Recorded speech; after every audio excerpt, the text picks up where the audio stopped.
Elhamdülillah. Thumma elhamdülillah. İnnel hamdelellahi nahmaduhu ve nesta'inuhu ve nestağfiruh ve na'udzu billahi min şururi enfusina ve min sayyiati a'malina.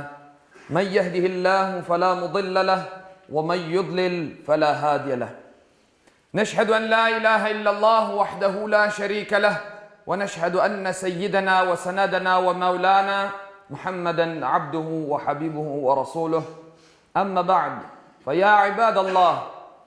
أوصيكم بتقوى الله وطاعته إن الله مع الذين اتقوا والذين هم محسنون قال الله تعالى في محكم كتابه الكريم بسم الله الرحمن الرحيم يا أيها الذين آمنوا كتب عليكم الصيام كما كتب على الذين من قبلكم لعلكم تتقون وقال النبي صلى الله عليه وسلم الصيام جنة من النار قال رسول الله صلى الله عليه وسلم من لم يدع قول الزور والعمل به فليس لله تعالى حاجة في أن يدع طعامه وشرابه وقال النبي صلى الله عليه وسلم صوموا تصحوا صدق رسول الله فيما قال أو كما قال.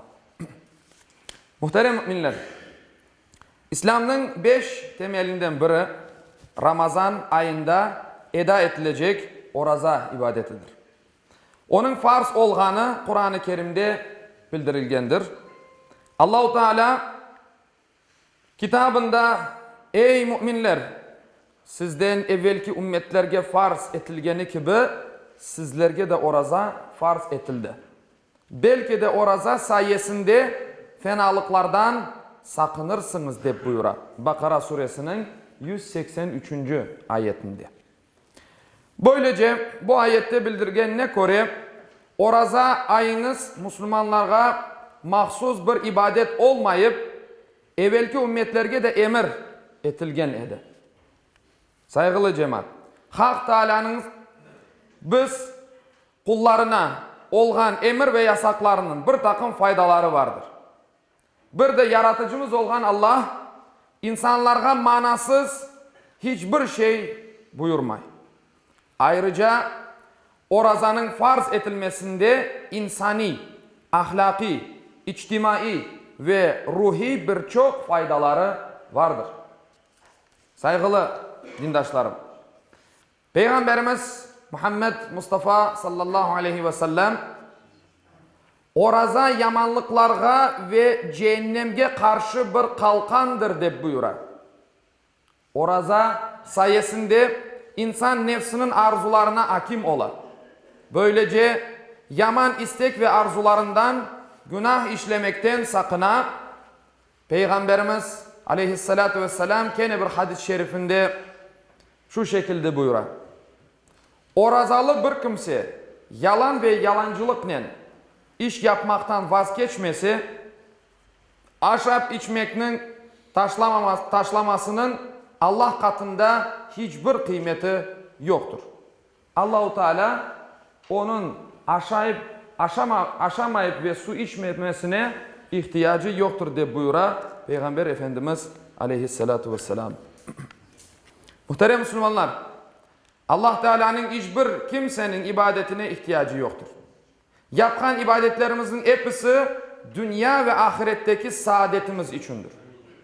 Allah'ın bütün emir ve yasakları insanlar için rahmet ve lütuftur.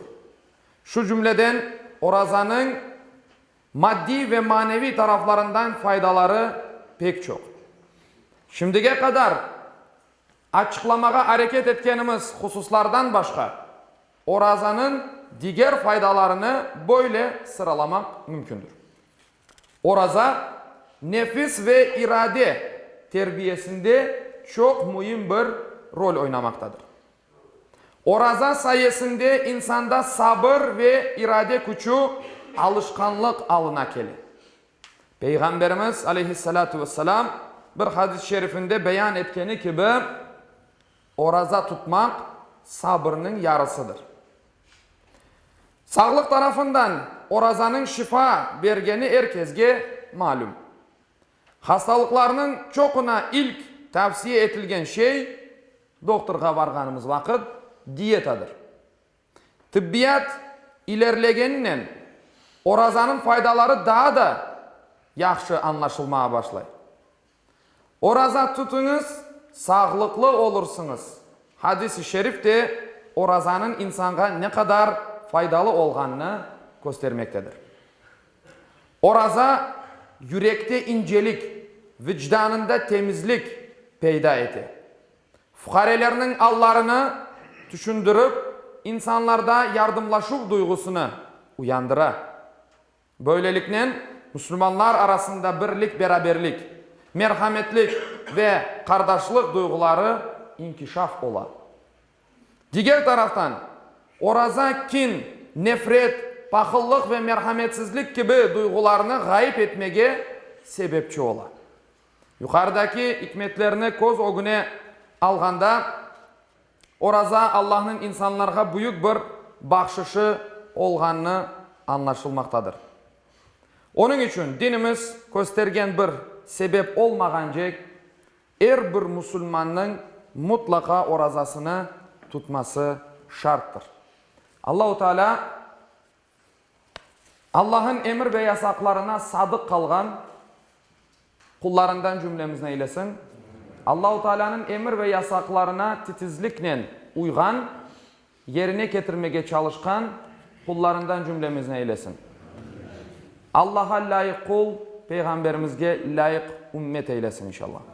Ela inne ahsanel kelam ve ablagan nizam, kelamullahil melikil azizil allam, kema kal Allahu tebareke ve teala fil kelam, ve izâ kuri'al Kur'anu fastami'û leh, ve ansitu la'allekum turhamun. Bismillahirrahmanirrahim. İnned dîne indallâhil islam, sadakallâhul azîm.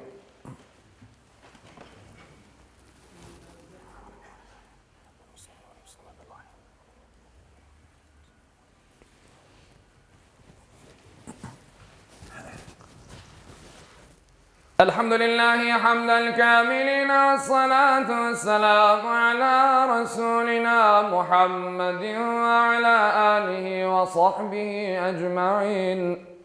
Ta'zimen li nebiyyihi ve tekrimen li fekâmeti şâni şerefi safiyh.